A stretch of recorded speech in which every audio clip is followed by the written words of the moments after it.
சபரி வந்து இனிமேல் வரையா மூட்டி போற பொட்டாட்டிக்கு சட்னி அரைச்சிட்டு இருக்கிற முடியா பழகிட்டு இருக்காங்க. ஹரிபிரியா வந்து ஒன்றுமே கிடையாது, வீட்டு சுத்தி சுத்தி ஓடிட்டு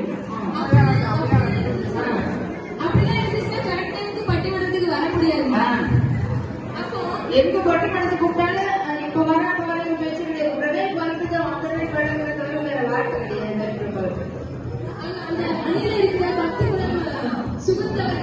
இப்போ கொஞ்ச நேரம் முன்னாடி ஸ்மார்ட் போன் வாங்கிட்டு போஸ்ட் வீடியோ அவங்களுக்கு தான் அறிவியல் வளர்ச்சி பிடிக்காதுல்ல.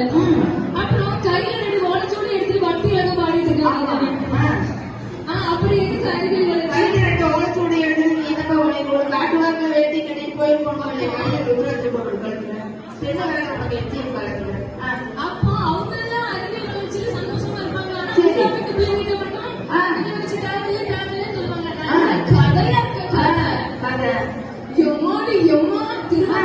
பேசிட்டு போறாங்க. என்ன ஆட்டம்! தீச்சட்டி கொடுத்து ஈஸ்வரியனுக்கு பாட்டு போட்டோம்னா பொருத்தமா இருந்திருக்கோம். மிஸ் பண்ணிருந்தேன். ஆமா, இப்போ ஒரு கோயில் திருவிழா வருதுன்னு வச்சுக்கோங்க, எல்லாரையும் 6 மணிக்கு எழுப்பணும். எப்படி? விநாயகனே தீர்ப்பவனே வேல முகத்தோனே ஞான முதல்வனே விநாயகனே வினை தீர்ப்பவனே அப்படின்னு சொன்னா மைண்ட் செட்ல போட்டாதான் திருவிழா. கலர் லைட் எல்லாம் போட்டு அலங்கரிச்சாதான் திருவிழா மாதிரி இருக்கும். அப்போ அந்த ஆன்மீகத்தை பறக்கிறதுக்கு எங்க அறிவியல் கருதுதான் உங்களுக்கு துணை இருக்குன்னு சொல்லலாம். அறிவியல் வளர்ச்சி தானே தேவை நடக்குதுங்களே. அப்படி வர்ற நீ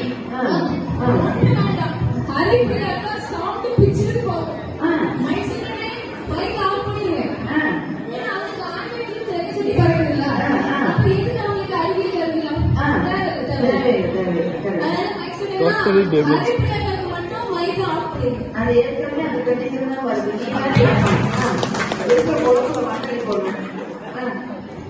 ஆமா, இப்ப எல்லாரும் அதிகமா என்ன சொல்றாங்க? அறிவியல் வளர்ச்சி வந்ததுனால பெண்கள் சமைக்கிறதே கிடையாது, வீட்டுல ஒன்று செய்யறது கிடையாது. ஆமா, முன்னாடி எல்லாம் பாத்தீங்கன்னா ஒரு விசேஷ காட்சியில பெண்களால நிம்மதியா இருக்க முடியுமா? முடியாது. ஏன்னா அப்பதான் சொந்தக்காரங்க பந்தக்காரங்க குறிச்சிருவாங்க. அண்ணனுக்கு மீன் குழம்பு பிடிக்கும், மீன் குழம்பு வைக்கணும். சின்னப்பாக்கு கறி குழம்பு பிடிக்கும், கறி குழம்பு வைக்கணும். பெரியப்பாக்கு கார குழம்பு பிடிக்கும், கார குழம்பு பிடிக்கணும். அது மட்டும் இல்லாம குழந்தைங்களை பார்த்துக்கலாம், துணி துவைக்கணும், வீடு கூட்டணும். அப்படி சொல்லும் போதே நீ செய்யறியாமான்னு கேட்கிறேன். சொல்லும் போதே எனக்கு டயர்டா இருக்கலாம். பெண்கள் மட்டும் பாட்டு பாருங்க. ஐயோ டாபிக் மாதிரி இருக்குமா? பெண்கள் வந்து பெண்கள் சுதந்திரத்துக்கு நிறைய பேர் போராடினாங்க. நான் இல்லைன்னு சொல்லவே இல்லை. ஆனா முக்கியமா 3 பேர் தான் காரணம். ஒண்ணு மிக்ஸியை கண்டுபிடிச்சவங்க, ஒண்ணு கிரைண்டர் அடுத்தப்பான இன்னொன்னு வாஷிங் மிஷினை கண்டுபிடிச்சவங்க. இந்த 3 அறிவியல் கண்டுபிடிப்பாளர் இல்லைன்னா பெண்கள் சுதந்திரத்தை நினைச்சு பார்க்க முடியுமா? முடியாது. ஆகவே அந்த 3 தெய்வங்கள் இருக்கிற தசவாக கூப்பிடப்படும். இப்ப பாருங்க, இப்போ இந்த காலத்துல இந்த இப்ப